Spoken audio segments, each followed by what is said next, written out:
everyone. Welcome to Humanized, and today I'm here with an extra special guest, Jason Lee. Oh, thank you for having me. I'm so Humanized. excited. I love being humanized. That's literally why I knew you were the perfect person. Yeah. Like, when I literally conceptualized doing videos like this, you were literally one of the people that I thought of. I'm not being nice. Well, that's good. I'm not being nice. I mean it. I appreciate And Jason, that. the reason why I wanted you here so badly, first of all, thank you.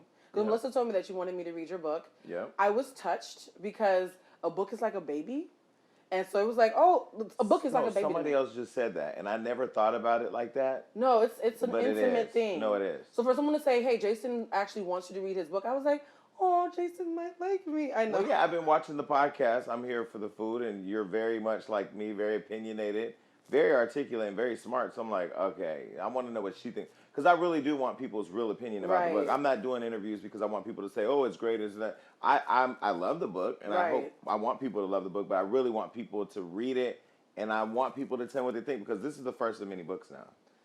I love this. Like, I'm going to be honest, I was nervous. I was like, it's so beautiful that he wants me to read it, but if it's not something that I enjoy, You have to tell me. I'm physically incapable. It's like a compulsion. I tell people all the time, I have a disorder where lying gets caught in my throat. Yeah. When I start coughing. Well, that's better than other things. Oh, I already like. I'm on a different show. Humanized. No, sex is human. Oh, okay. Our last episode, we actually talked to a publicist who is asexual. What is that? Exactly. What is it? So I just want you to know that we talk about sex a lot on this show. Well, I went on a date with somebody who we were in the car, and we were feeling the vibes or whatever, and he says, "I saw you bi, because I never asked you bi, straight, gay, what?" Because I really just believe in sexual fluidity. I don't believe you should be this, you should subscribe to that. And he says he was pansexual. I had never heard of pansexual. I'm pansexual. Right, so that means you're just attracted to energy. Yes, like literally straight, gay, bi, trans. I dated somebody who was trans. Really? Yeah, a trans man. Yeah, this is a whole other episode, though. I can't. I was tricked by a trans once, and that's another story. But I did... I just recently told Rihanna that if I were to ever be with another woman at all, it would just be her. She's literally the only one. Do you understand Rihanna is the patron saint of this space? Have you met Rihanna? No, like, I'm telling oh my you. God, Dom, I'm gonna break the fourth wall. Dom, bring up that candle. I literally in the corner of the space have a Rihanna candle. Hilarious. Like, she's the patron saint. She is literally the dopest person I think I've met in the last 10 years. Can I be like second dopest? My God, like this. No, I mean, like, we just met, so maybe after today you'll be that person. She's literally everything. She's everything. And what I love about her is, off camera before we started, we talked about how a lot of big celebrities aren't really dialed into black journalists once they make it to a certain level.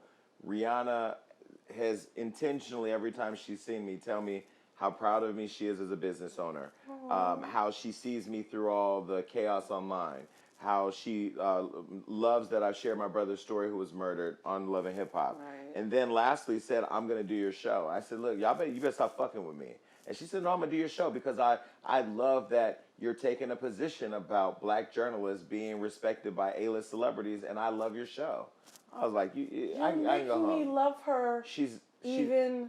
Everything and more when you meet her. Okay, Yeah, so we're going to put a pin in that because I do not want to get into like the flurry of that. Jason, when I started reading this book, I was expecting to read like maybe a chapter and then be polite and then do the thing where I try to pretend like I read the whole thing. Yeah. Because, we do that sometimes. Did you not think I was smart? No, I knew you were smart. That's one thing I always knew you were. Okay. So your intelligence was never up for grabs because even the craftiest idiot could not have gotten as far as you. At some point, the jig would have been up. Right. So I knew for a fact that you had to be smart. But I think what scared me was how much we have in common. To the point where I felt punked within like the first 2 chapters. Like, really? Did I grow up with Jason and nobody told me? What part? Oh, there's a list. I made a list because it started to fuck with me. We swear on the show. Oh, well, good. I swear too. Swearing and fucking is human. So what's the point of being humanized? Swearing while you're fucking is human too. That means it's good. Okay, so God, we're so in common. This almost feels narcissistic now. No, I mean, I'm telling you, when I saw you on the show with Melissa, I was just like, okay, I get it, because I think your thing and my thing brings out Melissa's thing. You know, I mean, I think that's why she and I have good chemistry. I mean, she's evolved and changed. I mean, the other day I had a call and say, like, girl, are you changing? Like, we change. People change. People are growing up. And she's evolved, and I'm so happy that she has her own show now. And I mean, I think she found. I was like, how did you find Blue? Because I think you're just extremely talented, and you just are. You say whatever you think. And that's important. I feel like there's a lot of that missing these days. But I'm responsible about it too, because some people are saying what they think. I'm not.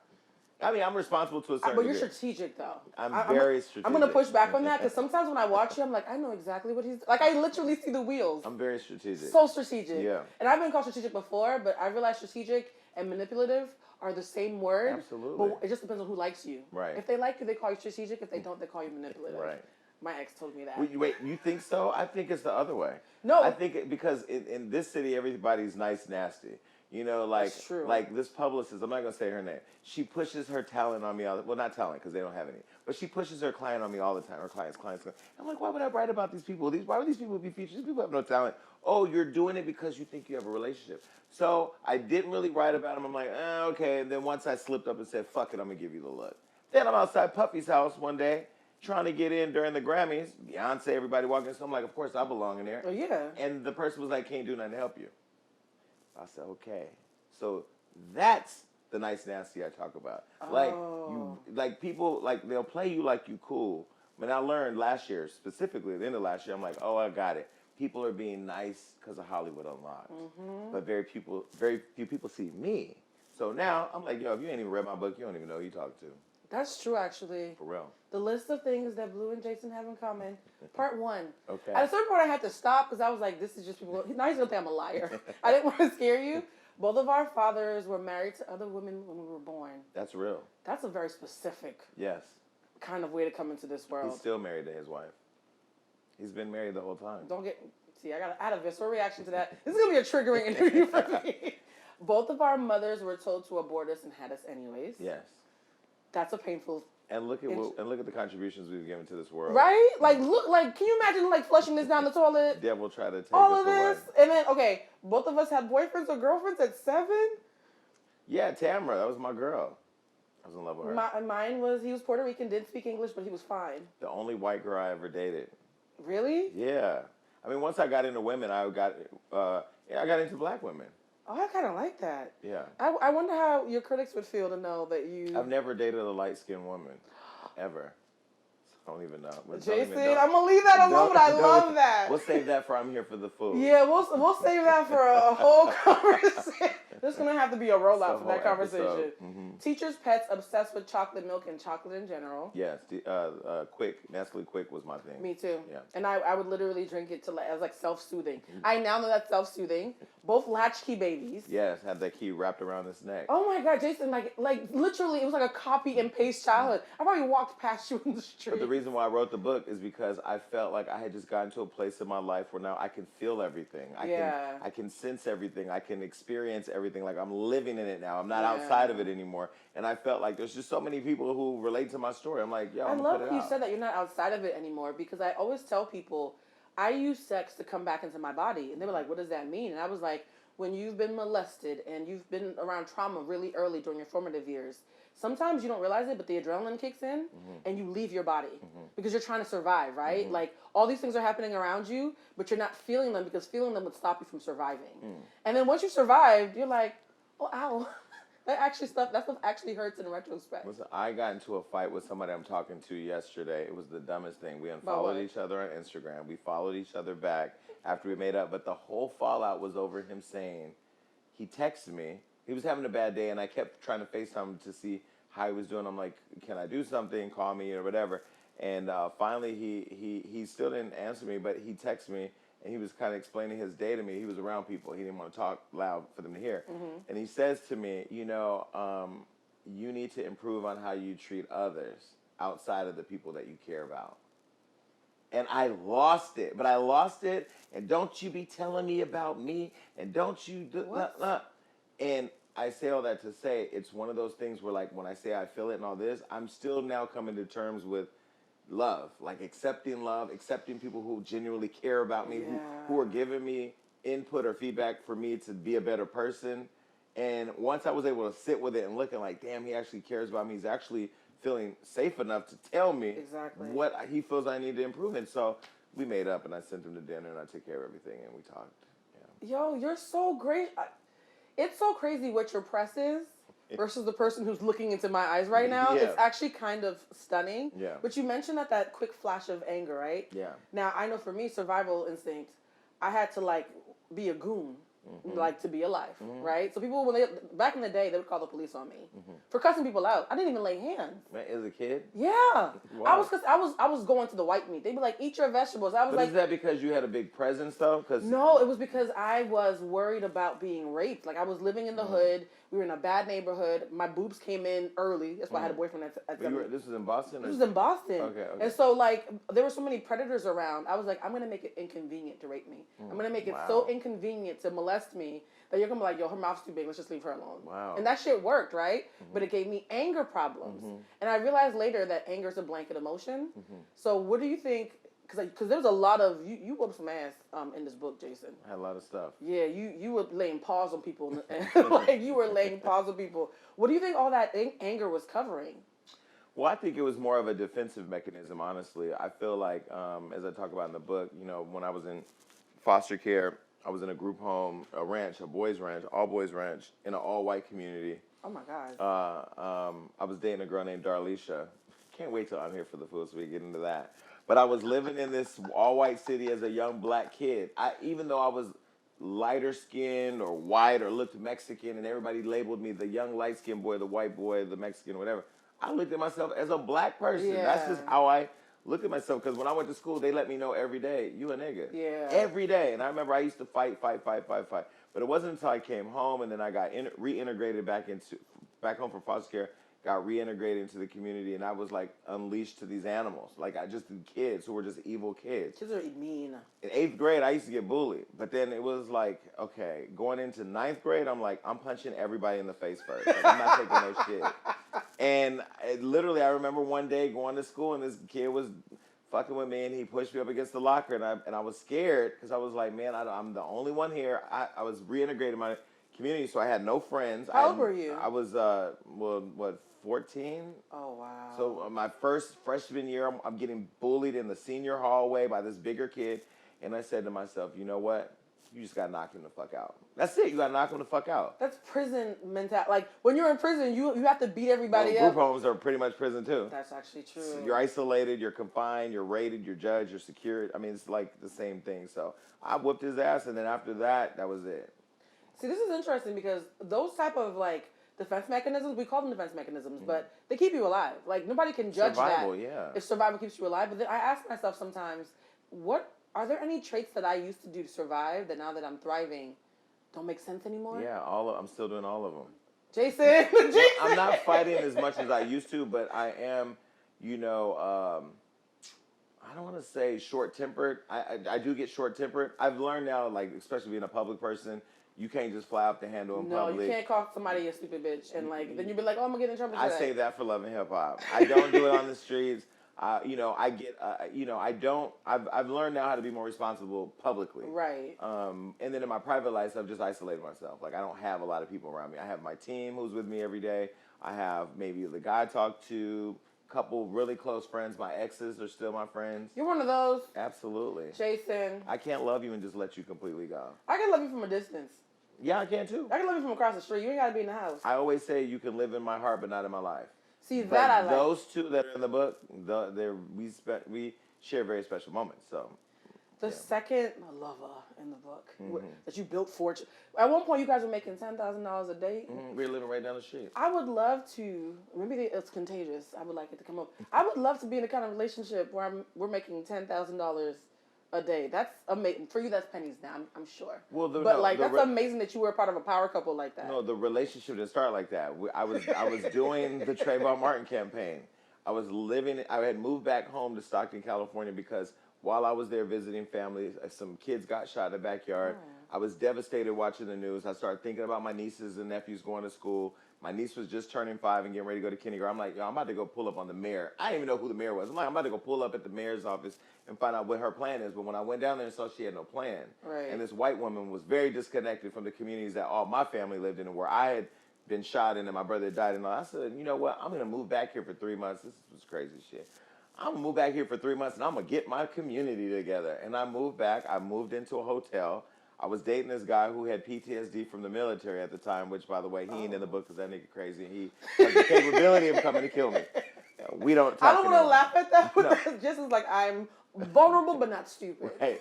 Not mentioning his name. If you're watching, not even talking about you. So I'm up there doing the Trade About Martin campaign, and this guy who I had been pursuing for almost 2 years, finally texted me and said, "Hey, I'm ready." And I'm like, "What do you mean you're ready?" Because he had never dated a man. And I'm like, that's kind of sexy. I've seen that movie on Pornhub. no, it gets sexier though. I'm Hold on. ready? I'm gonna tell you, Pornhub is about to come right now. Ooh. So the guy that I'm dating at the time is laying in the bed as I'm getting these text messages. But this is the person that when I walked into David Banner's house, I saw him across the room, and I walked right up to him and I said, "Give me your number," because I wanted him. I was just like, "I want you." I don't know what it is. He was from Houston. So those Texas boys they're charming.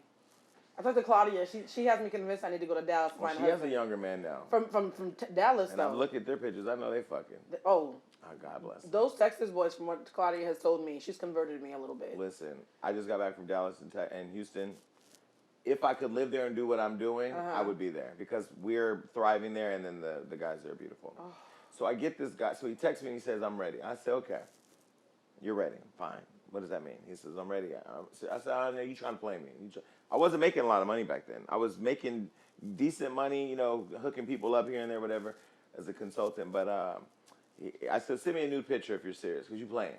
And he sent me a fully nude picture, face, body, everything is fully nude. And I go, so I called him. I said, "Hey, first of all, don't ever send your face with your..." Yeah, that's amateur hour. You're not your face. But he doesn't do that. So he was just trying to prove to me, with this How'd you get him so open? What are you saying? He was ready. No, I mean, we just, over the 2 years, we would meet up and we would talk about, he would want advice for stuff, or I would just want to see Jason, him. I give a lot of advice. I'm not getting fully making pictures. But he knew that I wanted him, and he had come to an opinion that he had arrived at the place of saying, "I'm going to give you a chance." You know what, though?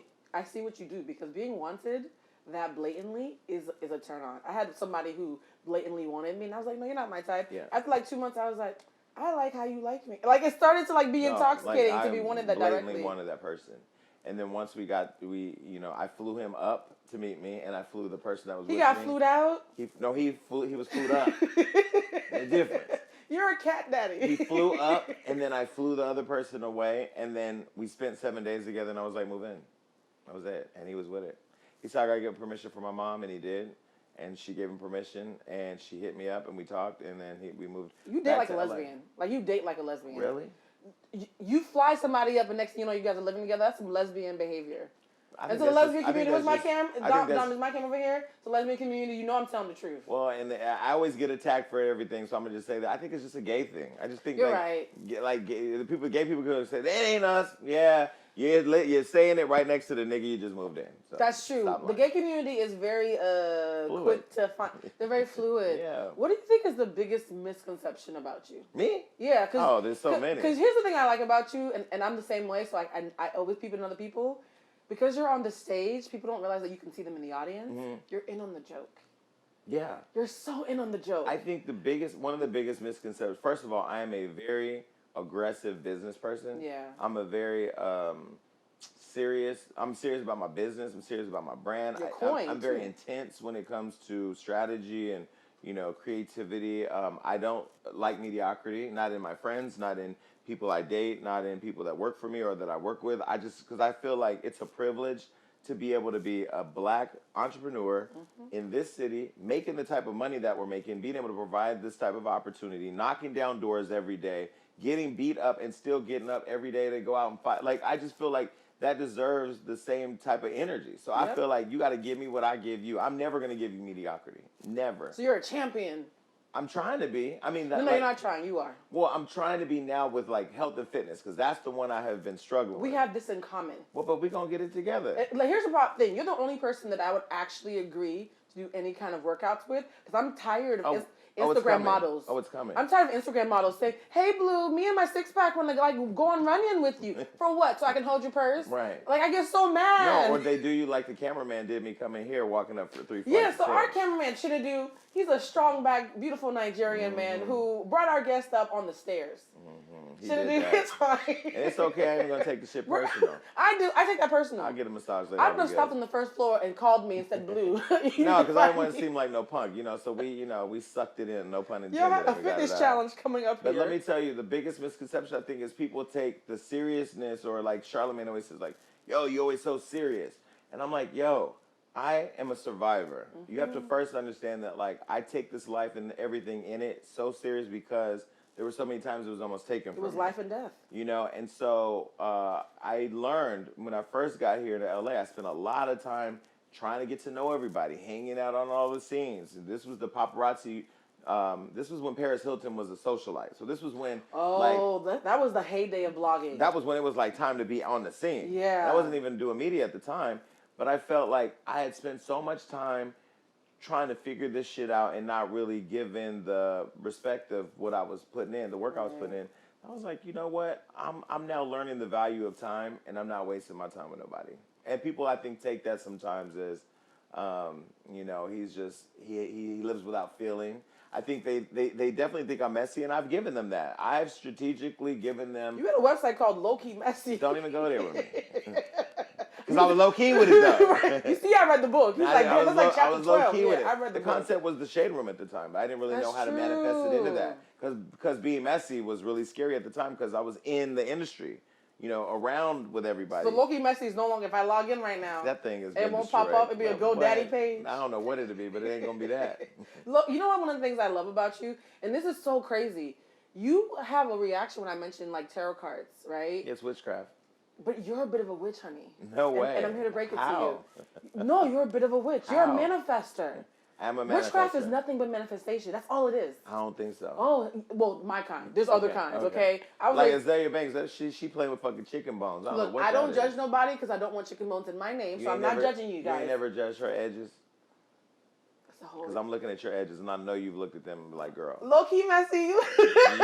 You need them chicken bones for them edges. Well, here's the thing. I try to not say something about someone that doesn't elevate the conversation. You're so much better than I. So if no, I'm just. I'll meet you at the ground. I'll get on the ground. No, I used to. Well, here's the thing. I have a thing where I will keep on being compassionate until you attack my loved ones. Okay. So you will never get to me. You could call me a super fat bitch till you're blue in the face. Yeah. I feel nothing. Okay. You even cough in the direction of somebody I love. Now all the therapy has to actively come out to keep I'm working on me because my brother Rodney, who's in the book, who died, who I dedicate the book to. He is my trigger. Exactly. You come from my dad, I'd be like, he ain't shit. You can come from a lot of motherfuckers in my family. They ain't Damn, shit. Jason. But my brother's the trigger. Exactly. Yesterday, Bad Baby's mama posted my brother's cemetery block on her Instagram and said, because I did an episode of Problematic on her daughter, and says, it looks like your life was problematic too, clown. And I honestly didn't even have a reaction to it. I was proud of myself. I would have DM'd her all nasty things. No. On your behalf. Yeah. Under and fist that crap. But I knew that's what she wanted, and it kills people who are being mean intentionally when you're nice to them. I know, but that's just so ugly, Jason. I know. Okay, but back to you being a witch. Yes. You are a manifester. Yes. And whether you want to call yourself a witch or not, you're a master manifester. Because you were a kid and you manifested Michael Jackson. Absolutely. That is, for those who haven't read the book, I don't want to ruin it. Yeah, you can tell them. But Jason focused on Michael Jackson. Yeah. And until Michael Jackson appeared, you were not touched, for anybody who's trying to be messy. No, I was not. But you literally got Michael Jackson to call your phone. Absolutely. And that is amazing. And then you manifested two of the relationships in the book that I know everybody's going to skip to those chapters and be lazy. I actually read it. I know one. Queen Latifah. I was just with her. Let me tell you something. As a cute, chubby girl, a cute, chubby black girl, she was like my Lord and Savior back in the day. Because I was like, yo, she a little thick and she pretty and y'all giving her money. Like, I was obsessed with... I used to call her Dana in my head like we were friends. That's what I call her. Yeah, the fact that you manifested that. She's very underappreciated, I think. By who? Because we love her. I don't think people really understand what she's done for black women. Yep. For hip-hop. Who you calling a bitch? Yeah, for hip-hop. I mean, I was watching Living Single marathon today. You mean Friends? Sorry. Well, that part. Don't even get me started. They've been raping us for years. For years. We're not gonna go there. So you had the same reaction I did. No, it bothers me. Yeah, it is. And those people were like, most of them were like the nicest people on the show. I think the thing with Dana, because I recently saw her at the All-Star game. I went with Tiffany, and I'm gonna tell you, I manifested that one too. I went to go watch Girls Trip. The Lord, God didn't forget about me when you read the book. But I went to go watch Girls Trip Because I want to support Dana. Right. Anything she puts out, if she's walking the dog, I'm gonna go watch it because it's Dana. But I saw Tiffany Haddish, and I was like, that bitch right there is me. I need to, not that bitch is in that she's a woman, a bitch. I'm gay. Right. We use the word loosely. I know I get attacked for that, but whatever. I said, that one right there, I need to know her. Then I made my whole team come and watch Girl Show. I'm like, watch this girl right here. She's so funny. We watched it 4 times. And then now have becoming really close friends with Yeah, I her. just saw her on your Instagram like recently. But very close friends. But very few people do I consider like real friends. I got the term down now. LA friends is not loose anymore. It's in air quotes. I used to use it all the time. But just she emulates the same persona that Dana does. Like they're very caring. They're very caring. I believe that. They're very nurturing. They're very loyal and helpful and resourceful. And you know, I find Tiffany to be very inspiring. To come from South Central to make it. Oh, yeah. You know, she's criticized a lot. I know. I actually wrote an article defending her. Yeah. It got me so mad. It was an article. It was called Why Cardi B and Tiffany Haddish Deserve a Seat at the Table. Because I was getting mad having all the bougie blacks. The bougie blacks and I be having beef because they think I'm one of them because the way I talk until they start saying shit and then they realize I'm mad. I think that Cardi and Tiffany deserve a seat at the table, and people who think that because of diction or the way that they carry themselves in a certain way that's not respectability politics, they can kiss my ass. Now let me tell you where the witchcraft. I get so mad. Let me tell you where the witchcraft comes in. So I launched an award show last year. The award show, my topic was build your own table. Cardi and Tiffany, both in the book, both close friends of mine, both very similar. Dana, all of them have something very special. And no matter how high they've reached or successful they've come, or no matter the accolades or what people say about them and how they are revered by white people, when it comes to knowing them personally, they really care about the experience they're having with the individual that they're dealing with and issues affecting them. I'll give you an example. Gabriel Fernandez. I watched this documentary, and I mean, devastated is not even the word. It's heartbreaking. Sitting in my apartment, in my robe, like a white woman. Don't even attack me, because it just... like Joanne the Scammer. Yeah, Holding your robe. Like, Joanne the Scammer. I'm sitting there. In your Caucasian home. In my Caucasian home. And I'm crying, just crying for hours, because Gabriel is me. Like, we're, in many ways, the latchkey kids are Gabriel. We just were lucky to make it out. And I text Cardi, and I'm like, yo, have you seen this documentary? And she's like, no. And then she watched it, and now she's been responding to it publicly. As a mother, can you imagine watching that as a mother? As a mother, as a person of color, as a person whose odds have been counted against you. And I mean, I think that's the other thing I think people don't see is they don't see the vulnerable side of me that has actual feelings and compassion for people who've been through some of the stuff we've been through. You know what's so funny? Your heart always comes out when it comes to kids. Because whenever it comes to kids, I'm like, there he is. But it's hard to explain because, like, this weekend we dedicated our national show to Gabriel because I feel like he was the invisible kid. And I remember being the latchkey kid walking up and down the block. And I know people saw me, but they act like they didn't see me. You see a 7-year-old kid running the streets at 10 o'clock at night. I felt invisible for many years. And I know in watching Gabriel's thing, I'm like, all the people, all the signs, nobody saw him. And so... you know, I had agents and attorneys and everybody saying, oh, don't put out your book now. Wait till you have your talk show. Wait till you have this. Wait till you have that. I'm like, you know what? Nah, because there are Jasons out there that believe God forgot about them. I know Gabriel had to. And then the biggest lesson in watching the documentary was, unlike me, because I don't see that he got as stoned-faced to people who hurt him, he still loved those people. Like, he died with a letter on his desk telling his mother how much he loved her, and went home, and her boyfriend killed him. I don't know. It was just the craziest thing, and that's why I believe, like, now the book is important right now. Because there's still kids out there that are going through the same stuff I went through. And it's great. Like, when I read about your relationship with your mother, I'm not going to cry, but, like, it broke my heart. It was late, and it broke my heart because the way that you felt about your mom is the way that I felt about my dad. And there was one part where you kept asking yourself, like, why doesn't she want me? And, like, that hit me because... up until I was like 26, I was like, why didn't my dad want me? Do you still find yourself asking that question, or have you found an answer? When it comes to my mom, I mean, she's been gone for, I think, 6 years now. She's been gone for a while. Do I find myself asking that question? Or have you made peace with that? I made peace with that relationship. Because when she was dying, as I talk about in the book, I got home from visiting her in the hospital. And home is like 6 hours, 5.5, 6 hours away. I got back to LA. I get a call from my cousin Anitra, who happens to be the nurse director of the hospital that my mom is in. And she says, "Where are you?" She thought I had just left the hospital that day. I said, "No, I'm home." Mm-hmm. She says, "You have to come back to Stockton." I'm like, "I can't. I just left." She's like, "Well, your mother's not doing well. Like, something happened, and she's in a coma now." I'm like, "I was just there."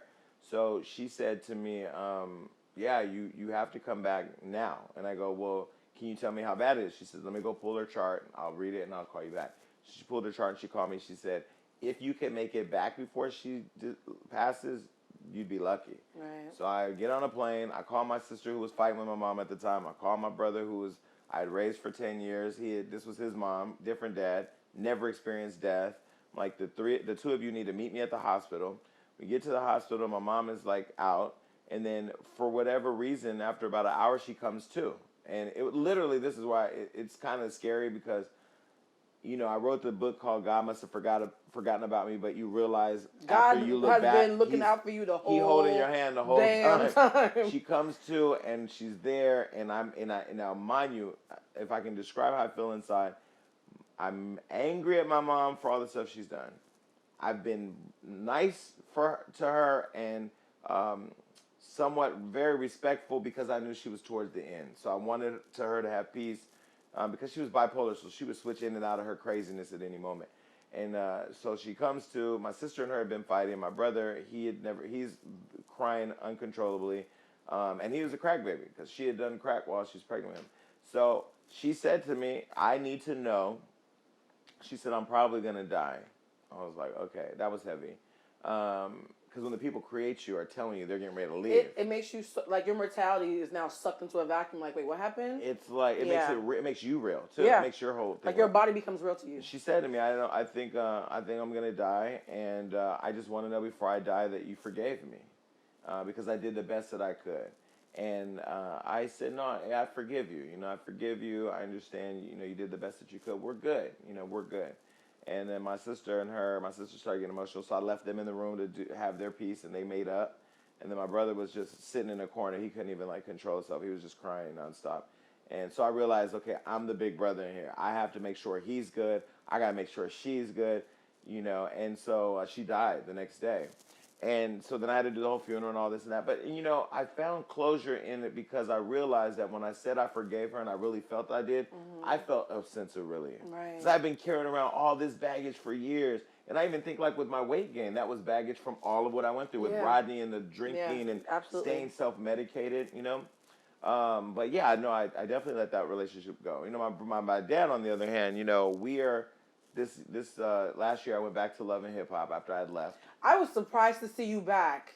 Why? Because the funny thing is, when I first saw you on Love and Hip Hop, I was like, "Who's this messy man just flinging drinks at me?" I was like, "What's happening? Why's everybody wet?" Like, I was so confused.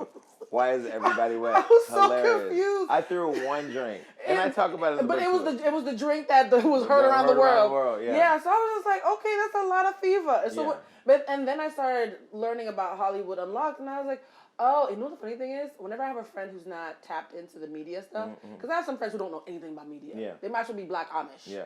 And one of them was like, I was like, oh, I'm really excited. I'm going to finally get to meet Jason Lee. Like, I've wanted something about him. I want to meet him. And she was like, who's Jason Lee? And the first thing that came out of my mouth was, he's like the next Wendy Williams. Like, he's like her heir apparent. Until I had said it, I didn't realize that's how I was thinking of you. Yeah. Because I remember being a Wendy fan back in the day. Yeah. And I'm having deja vu watching your come up now. Really? Yes. Wow. Like, I feel like you're going to be her heir. And I feel like that's an honor because I love Wendy. I love Wendy. I know I'm not supposed to. I'm an emotional intelligence coach who likes Wendy Williams. People think that's problematic. Yeah. By the way, you're sure problematic. Yeah. Love it because I'm convinced we're all problematic to varying degrees. Are. We're all problematic. I almost want to do a problematic on myself. Oh. No, I know. They keep telling me, you're next. You're next. I'm like, no. Jason Lee's problematic by Jason Lee. No, but, I went back to Love and Hip Hop because when I did Yeah, please explain why. When I threw the drink. A full drink. We can go there. When I threw the drink, what I was doing was reacting out of fear. Yeah. I wasn't doing it for any other reason other than, oh my God, she's getting ready to say I'm gay. Now, I was out, but I didn't want the world's introduction to me to be about me being gay, because gay in the industry means, hat with a veil, long cape and makeup and girl and all that and high heels and makeup, and that's just not who I am. Yeah. I wanted the world to know Hollywood Unlocked. Your business is my business. You guys, you spilling tea, I'm there to clean that shit up or make it a little messy. But like for me, it was all about my business. But it wasn't even just to say that I was gay, because contractually, that's what I told the network. I don't want to talk about being gay. I didn't film with Milan and Miles. You never saw me in a scene with them. Because I didn't want to, that's not what I wanted to do. And they were gay. No tea. Love them. No shade, actually. They was in the bed naked. Yeah, like literally, Pornhub page 57. And they were creating a different visual for what we never saw on TV before. Yeah. So they did their thing, but I didn't want to be a part of that. Okay. And then I was dating somebody I won't say dating. We were messing around. With Situationship. I had a situation with somebody who was not out. And then that person's name got thrown into the conversation. And it was my first scene. And so, of course, I was just like, yo, like, I didn't know how to handle it. And all the fear and it just came up. It was more fear than anger. I think people thought it was anger. It was more fear than anger. That actually makes sense. Fear of having to explain to him how he got thrown into it, not knowing they could edit his name out. Mm-hmm. Fear in the fact that I had never sat down with my family and said the words "I'm gay." Not that they knew, because your family knows, but I never said it. I didn't want them to see it on TV. I wanted to be able to, I'm gay. Because the coming out experience is... It's very, and you are actually, no matter how messy somebody might assume that you are, you're also very good about how you feel about people being outed. Yeah, I don't like that. You have a lot of integrity around that. And a lot of, even gay men who are in the industry are still messy about that sometimes. Yeah. And you're not a hypocrite when it comes to that. Yeah, but this is why the internet drives me crazy. I love it because it's my playground, but what drives me crazy is there was a story that come out that I outed Rashida's 15-year-old son. Because somebody was trying to, I think, extort her or something and calling her, leaving her a voicemail on her thing, but filmed them doing the voicemail and said, Jason Lee's trying to sell a story about your son being gay. I didn't even know she had a 15-year-old son because I wasn't dialed into Rashida at the time. Right. And I would never out nobody because that's one of the things, the cardinal rules of Hollywood Unlocked that we don't do.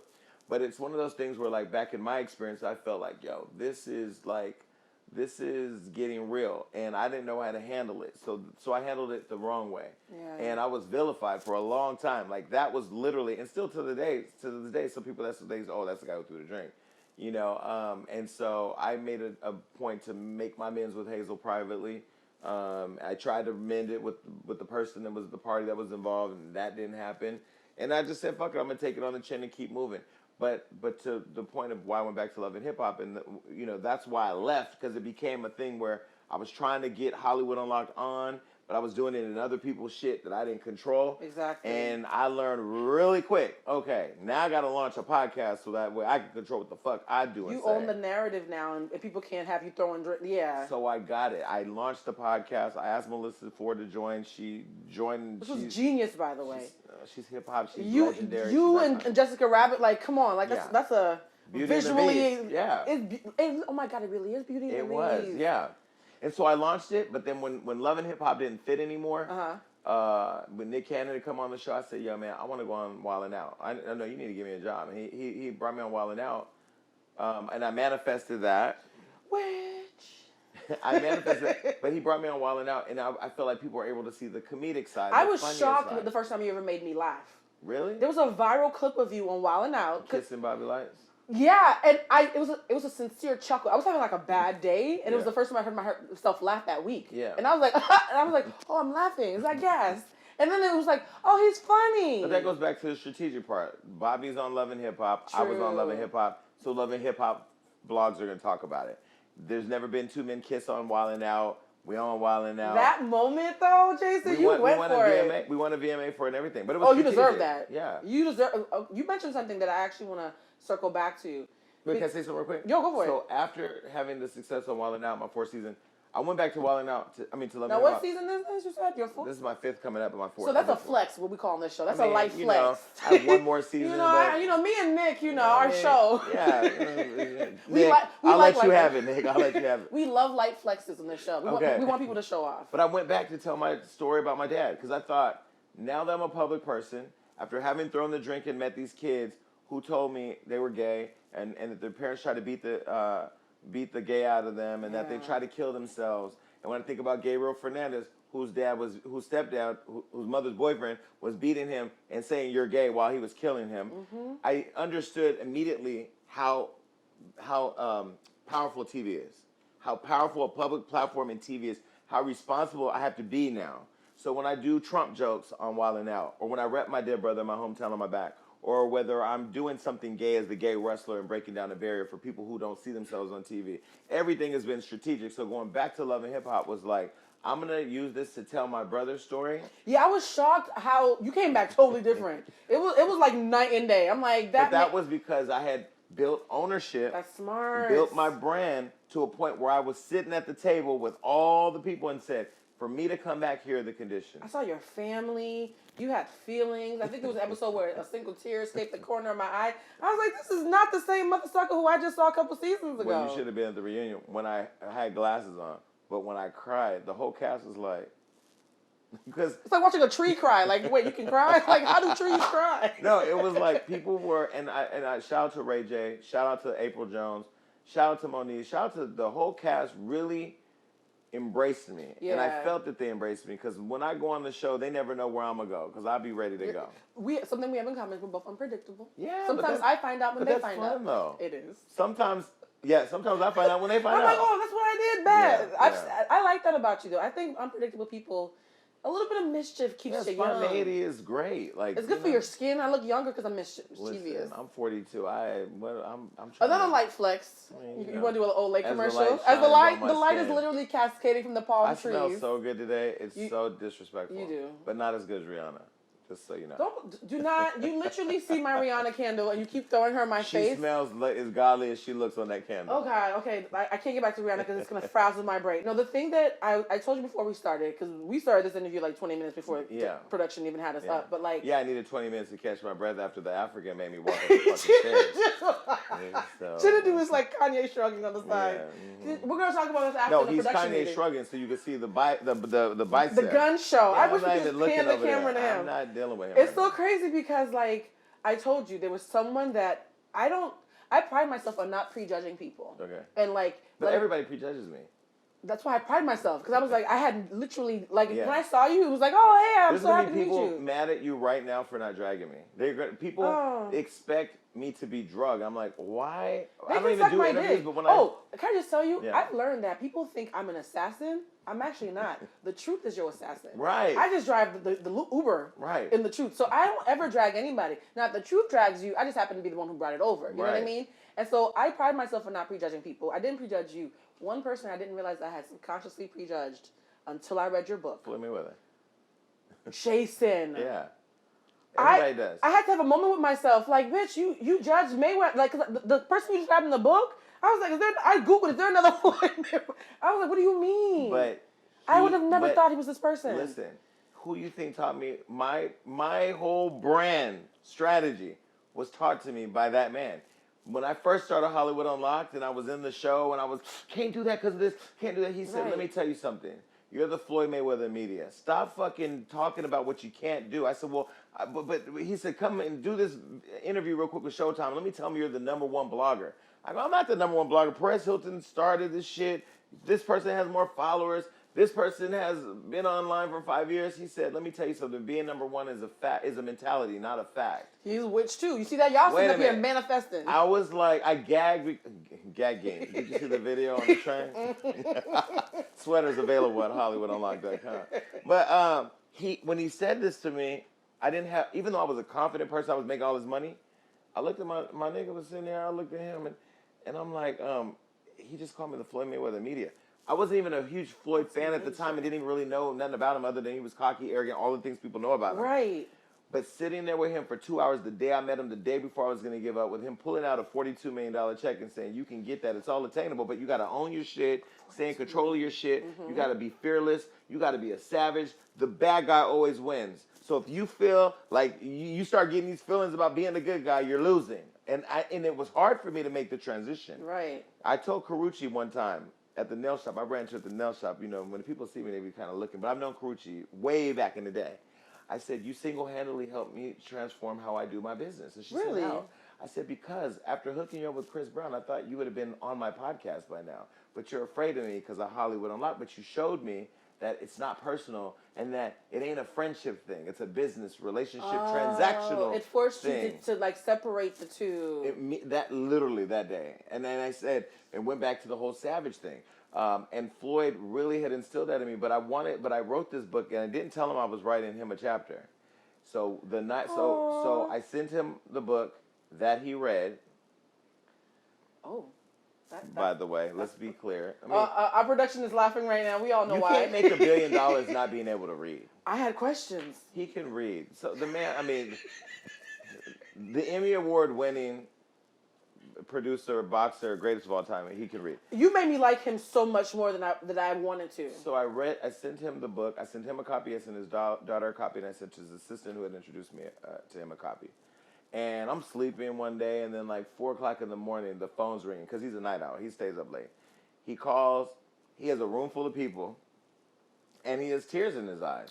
And he said, "I really appreciate how you memorialize me." Mm-hmm. And he goes, I know they're gonna kill me for me saying the F word. Because when we first met, he was loose with the fag word, and I was real loose with the nigga word. And he said to me. And I said to him, "Stop saying faggot because even though you don't mean it the way you're saying it, the way that you're not saying it the way that people are gonna think you mean it. It's gonna make you look really stupid." And he said, "Well, when you say nigga, you sound stupid too because I don't use that word. I think there are a lot of our people who've been hurt by that word." Floyd Mayweather said this. Standing in the driveway at Dre's nightclub in Vegas. So listen, I stopped using the nigger word around here, and I still use it, and I want to do better. But it's just I come from where I come from, and that's just what we did. And I'm not proud of using that word, but he's never used the F word again. But he's had tears in his eyes. He said, I know they're going to kill me for saying that, but he said, you wrote that shit so honest. And he said, and I just appreciate how you honor me. And he said, you continue to amaze me. And I get criticized for talking about Floyd and Cardi and Tiffany a lot. Those are really my only 3 friends I talk to every day. I don't really talk to nobody else. Did you really care about them? I literally, genuinely care about them as people, not as entertainers. Me and Cardi B ain't on the phone talking about another song. Press. You're not talking about that. Well, I did text her last week and say, "Girl, what the album at?" But like, we don't text about. We talk about like life, ambition, love. Her emotional intelligence. Smart. When I argue with people, because let me tell you something, I've gotten dragged for defending Cardi B because I'm supposed to be seen as like this Fraser Crane wannabe like Obama-like black person, and I'm like, no, I think Cardi B has more emotional intelligence than a lot of people I know in academia, and I don't think she gets enough credit for her emotional intelligence. People don't realize she will call me and say, "You went too far. You went too far." Oh wow! I'll tell you something I never tell nobody. I did my show one day and. I had made a really bad Ariana Grande joke. It was really bad. Because at times I don't even think of the gravity of my platform. I'm Jason. Like, we just sitting here talking right now. I'm not thinking about how people are responding to You're what the I'm heir to saying. Wendy Williams, but okay, I need you to own that more. I love her to death. death. And as a witch speaking that into your existence, when that happens, I just want like a bouquet. I got you. So I manifested that one too. I've been on her show 4 times. You're a manifester, Jason. That's all you do is witchcraft. So the irony that you're scared of it. Pray to God. You're a holy witch. But I do this thing on Ariana Grande, and the most inappropriate joke, and I don't think about it because the show moves fast, and I got things to do, and I throw it out. And everybody's calling me saying, "Yo, that shit's everywhere. Like, I can't believe you said that. Yo. Some people saying it was great. You're viral. Blah blah." Cardi called and she said, "You went too far." She was like, "You went too far," and she was like, "You should apologize. You went too far." Oh my Every gosh. Other person who called me said, "Do not apologize." Cardi said, "You need to apologize," and I apologized because I respect her opinion. She would not call me to say that. She had no stake in the game. She had no benefit. So people don't understand behind the scenes. They think, "Oh, he's just friends with her because she Cardi B," or "She just friends with him because he's gonna attack Nicki for her." We don't even talk about those kind of things. We talk about real life shit. Kids, family, success, ambition, life, and that's why I cherish the relationship. But to Floyd's credit, I wouldn't be here, Floyd. I would not be here right now if Floyd wouldn't have said to me the day before I was going to quit, "You can do it. You can do it. You can be everything you want to be, but you gotta lock in." That line he said to you that got to me was, he said, "Tell me about yourself," and you said, "I'm a blogger and I'm gay." Yeah. Do you know how many people who, no offense, no tea, I'm not going to be messy, but we know there are plenty of people who are known as pro-black and amazing and stand-up citizens and whatever in the industry who you would have said that to, who would have put you out their house. Absolutely. And the fact that he actually leaned in to learn more about you after that being your opening sentence, That's when I literally gasped. Like, you said that to Floyd Mayweather and he was still in his house? Well, this is how I knew me and him we're the same person except for two factors. I'm gay, he's ultra straight. I ain't wealthy, and he's beyond wealthy. He sleeps with a money pillow, so yes. I've literally seen him fall asleep in the bed with $1 million in his lap. Oh my God. But it was just kind of sitting there, you know? I mean, like, you know, you might have your Pikachu sitting there, and he just has $1 million. What? It was I want these problems. He calls it loose change. But listen, Oh you know, my God. we all have our loose change. The first time I realized that he doesn't keep 20s, 5s, 10s, or 1s around because it's just loose change. He says it's much easier to pay things with 1, 2, 3, 4, 5, 6, 7. Now the man can count, so don't start no rumors. But it's easier to count $100. But he tips all valet $100. Anybody that touches any of his food, $100. Anybody that touches any of his cars or anything, any service people, they each get $100. I've seen him tip somebody $3,000 in the club handling our bottles, and he doesn't even drink. But he doesn't want people to like him like that. But he's likable now. But you made him likable. But that's part of where he's probably frustrated with the book because I wanted people to see that he's a real person, a genuine person, and you know the whole can't read thing. He's never going to come out and defend that, but you know it's a strong rumor. But it was our people that threw it on him, and that goes back to it was. Well, it was. Well, I don't want to because for the R. Kelly thing, I heard it's real.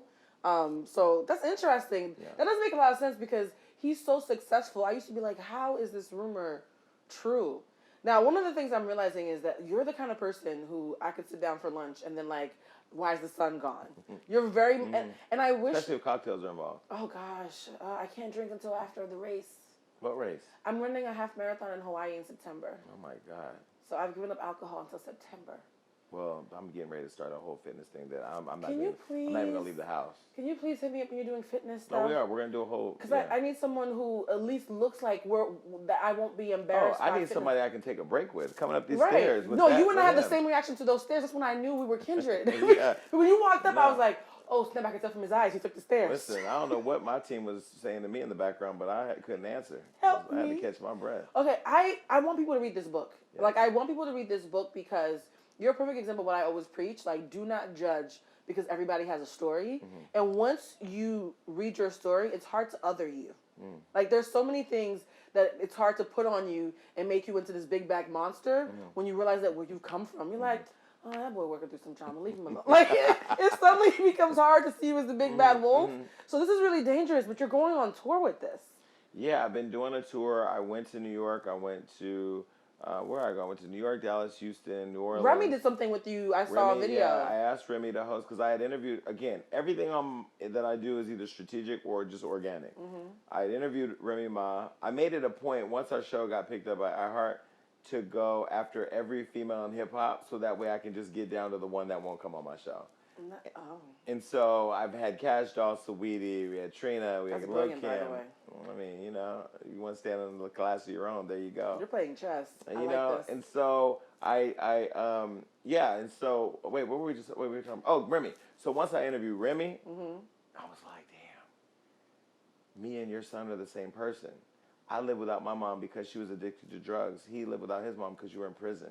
How did she receive that? No, that was in my mind. Oh, okay. I'm like, that's a poignant observation. I did say to her on the side, after I interviewed, I said, Remy, you have to do a book called Parenting from Prison. Oh, wow. Because I never thought about parents parenting their kids from prison. Right. And her son's name is Jason. I was like, yo, we got to... Okay, that's just freaky. I was like, yo, we got to do this. And so I called her, and she was like... And I didn't even call her. I texted her, like, Remy, can you please do this for me? And she was like, yeah, I'm in. You owe me a favor. I love watching her interview. She was like, so I read your book, and it's amazing. And I was just like, oh my goodness. She was like... I loved it so much. And I was giving her compliments and telling her, like, I'm honored. Because I was honored. Remy Ma's interviewing me. Yeah. Like, people don't understand, like, I am a fan of the culture. I'm a fan of hip-hop. I'm a fan of pop culture. I grew up with these people on my walls. Not Remy, but just because she was not that old. Right. Like Queen Latifah's. And when Word Up Magazine was out, I cut that shit and put that shit on my wall. I love... watching Biggie perform in front of 30,000 people. You're so much more pro-black than people give you credit for. But you know what? I felt like I don't need to be out there just screaming black pride to be black. I mean, I feel like now because of social media, you know, you have to be what people expect that to look like. I mean, what's his name? Sean King? Didn't he throw Kobe under the bus on his Facebook? I'm just saying. Shark King is a very complicated figure. This is one of the pro-black heroes that everybody follows because he has an Instagram that puts a lot of injustice. Right. Well, guess what? That doesn't make you just pro-black. Yeah. What rooms are you in? I'm not saying Sean King. I'm just saying I'm in a lot of rooms privately advocating for black journalists. I'm in rooms privately saying to friends, help me raise $1 million to launch a foundation that can build leadership throughout our state for people who look like us. Right. You know, but if I go defend it, it doesn't do anything but continue the conversation of ignorance where everybody online is an armchair quarterback with an opinion. So I just let them think whatever they want because the more they talk about me, the more I win. No, you get a check every time they talk about you. So I Absolutely. get why you don't want to shut them up. Click. Who wants to not get a check? Click. Now this is crazy because it's already been the hour and we keep talking. We just You started. edit it down whatever you want. Look, you think I'm gonna edit out any of this? Okay, Especially the part where Rihanna, our queen, her book is right there in the corner. If she watches it, she should call us. Oh my I'm telling you right gosh. now, if you hang with Rihanna one time, you never like. This is sad. I just wanna hug her. I'm gonna share this. I called her assistant yesterday. She didn't answer. I was walking down the street from the gym 2 days ago and saw her hairstylist. I'm like, who in the nail shop with you? I'm obsessed with her now. You know what? I think you and I are obsessed with her for the same reason. Real recognizes real. Yeah. And there's something giddy when one of us, because Rihanna's a real ass bitch. Okay? That's an understatement. You could quote act up, like real ass bitch give a fuck. Like she's real as fuck. And that's why I love her. My friend grabbed her hand and proceeds to kiss her hand and I slapped him. Slapped his hand. I was like, don't fucking touch her. She was like, what's wrong? No, he's not allowed to touch you. So later on in the night, you know, I get a little cocktail in me and I look up and he's sitting next to Rihanna. He done plotted with her to where she said he could touch her. Now he's sitting next to her going like this. Oh, that's I was hilarious. like, okay, but how you gonna get back to the hotel? No, she's one of us. She's everything. Like usually when you like somebody, they're aspirational in a way like, oh, one day I want to be like that. No, with her, I'm like, one of us made it. Yeah. Fuck yeah. Yeah. That means I have a goddamn chance. So like, I want to do like a bit of a rapid fire with you. Sure. Because you're so strategic. I figure if I go fast, I'm gonna get your like. brain works pretty fast. Yeah, no, I've noticed. Go ahead though. Oh, Jason, like we have to be friends in real life. Yeah, I never sure. say that because I'm gonna be honest. Everybody who meets me like thinks I'm warm, and they're like, "Oh, we have to be friends," and I'll be polite, like, "Oh," and then I don't. But like, I sincerely like you, and it scares me. Listen, I know. I saw, you know, the first show you guys did where I was a topic on your podcast. I literally wanted to bring you up as like, I was like, Jason's like a cousin of our show. Yeah, and I called Melissa and I said, "Don't be talking about me on your podcast. Talk to me. I will come on." You know, so like I've been looking forward to us meeting and talking. Yeah. Because, I feel like there are more of us that have, like, you have a great personality. You're smart. I'm surprised you like me, but that's cool. I like when people like me. No, the funny thing is, we're all crazy in some way. Yeah. You're the kind of crazy that actually tickles me. Why? You know why? Because I know a lot of men who have like big presence, and they seem like larger than life, and then when you get to meet them, they're sweet. But you have to make them feel emotionally safe When you meet first. Floyd, you're going to be so fucking, like, I don't even understand this. You're just not. Your book's already scrambled my brain. Yeah. Like, I'm not used to feeling like I don't understand what's happening. If he talks to you and you mention something I didn't put in the book, we're at dinner. I said, look, I keep introducing you to all these fly-ass girls, and you don't do shit for me. So I need something. He goes, well, what's this? This before Hollywood Unlocked. It's a true story. He goes, well, what do you need? I said, well, I got some money for Justin Bieber. I got a deal where they're going to give him $1 million, they'll give me $100,000, and they'll give you $100,000. Oh. He said, well, shit, why you didn't tell me? When you want to meet him? I said, well, whenever. He goes, you want to meet him right now? I said, yeah. We get in the car. There's probably like 30 of us, and we drive to Justin Bieber's house. He goes in the elevator. He walks me up to Justin Bieber, and he goes, hey, JB, this is Jason Lee. He got something for you. Go ahead, y'all talk. And I sit down with Justin Bieber, and I tell him what I have for him.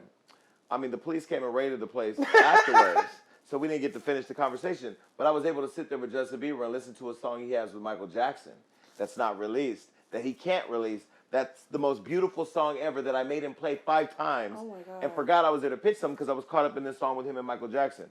But that's the type of friend that Floyd is. He's a real one. And when you in this city and you've been like at it for years and you hook a Carucci up with a Chris Brown but can't get her on the show, and you start meeting people who are very much like brand first, relationship second, or relationship whenever, and you meet somebody who, before they say anything, says, do you need anything? Are you good? Do you need me to make a call? Right. You want me to call somebody? That's a real one. Go on a meeting. Me and him plotting. Like, okay, early stages of Hollywood Unlocked. All right, I'm about to FaceTime you when I get in. No, FaceTime me when I get in the meeting. I'll be in the meeting talking and pitching, and then Floyd Mayweather's FaceTiming in. He's your wingman. So he's like, you know what I mean? So he'll let you get that look. Yeah, of course he's not going to want people to know he's that person because, I mean, shit. Then you're going to start liking him. And you know the funny thing is that Floyd's been around for so long, and it sounds from what you're saying like he has a space of mastery, that he's mastered his domain. I think one of the things I've learned is we're all learning in this industry, right? Like when someone got an Emmy 4 years ago, they're still learning how they want to move around. So I received that because she might see this and be like, oh, I just learned something. You know what I mean? Well, that's why I said it. And that's the thing I love about this is that we can learn from each other without like getting defensive. Yeah, you don't have to bash or attack. And I wish, that's why the show's called Humanized, because I realize when you humanize everybody in the room, the conversation's a lot more fun. Yeah. Because there's no bad guys and good guys. We're just a bunch of like flawed assholes trying to figure it out the best we can. Now, could you imagine if we all literally were on the same page? Like, from the world domination from the consumer market to the culture, like we own it all.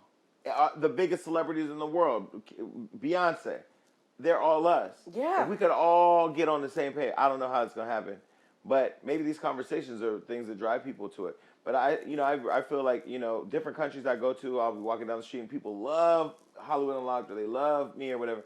Then I look online, and the most criticism I get sometimes are from our people. And it's probably because of my antics. But I'm like, listen, the celebrities won't stop doing this shit, and you won't stop consuming it. Right. So why do I get the hit? Supply and demand. I'm the Jason. dealer. I'm the dealer. It's the smirk, though. You got a smirk for that. Well, am I supposed to look?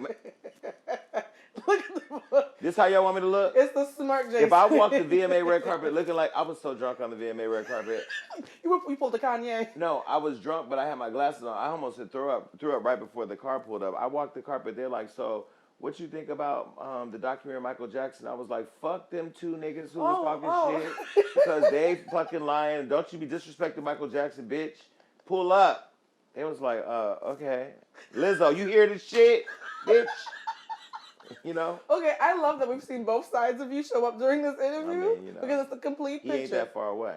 If he make me walk up 3 more flights of stairs, he's gonna come back. I'm telling you. Okay, rapid fire. This is so much fun. Okay, what makes you feel safe emotionally? A nigga. You know what? This motherfucker. Who was the first person who ever made you feel worthy? A nigga. No. Okay. The first person that ever made me feel worthy, Edwin Fleming, who was my he's one of the first who was in my story. He was my counselor at my group home. He eventually gave me my first job working in a group home that I graduated from and then later died of AIDS. It was like devastating. Oh, yeah, you have to come back because it's too much. Yeah. What do you think your brother thinks of the life that you created for yourself? Extremely proud. Yeah. Yeah. Like that one, I totally feel that. When was the last time you cried?